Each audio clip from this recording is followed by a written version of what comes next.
These jerk style barbecue meatballs are delicious, juicy, and take all of those delicious and natural jerk marinade taste and pack it into easy to make, beautiful meatballs. So first of all, I'm going to start off with chopping all of my ingredients that are going to be infused into the meatballs. So I've got some onion here, I've also got some garlic. I'm going to chop up also a little bit of red bell pepper as well. So you want to chop these nice and small because we're going to be including them into our mincemeat and into our meatball. So here I've got 300 grams of mincemeat. I'm actually using venison meat because I like the taste of it, but you can use beef, turkey, chicken, whatever suits your taste. I've added some powder seasoning, also some breadcrumbs and eggs to help it all bind easier. So here I'm just mashing this all together, and then you want to start to break off pieces of the meat bit by bit and roll them into balls, which are of course your meatballs.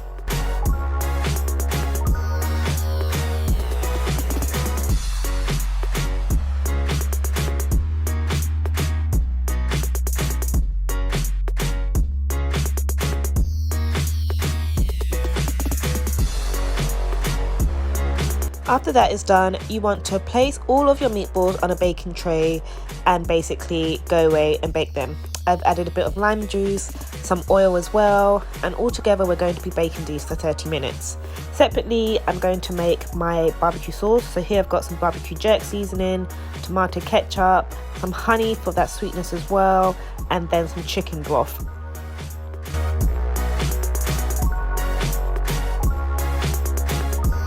You want to start to heat this up, cook it down and get it nice and thick.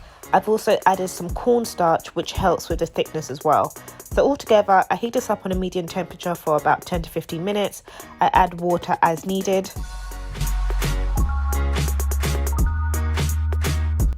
Once my meatballs are done, I add them to the sauce, add some more water again as needed, add some salt or all-purpose to taste, and I just mix this all together and cook it down.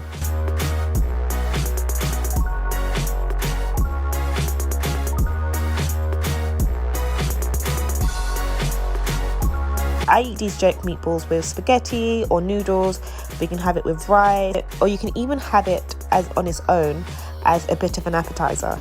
So these are really delicious. Generally, I'll go to the shop and buy ready-made meatballs just to save time. But if you've really got time and you want to cook up something delicious, then you absolutely need to try this recipe. If you like this recipe, please remember to comment, like, and subscribe, and I'll see you in the next one.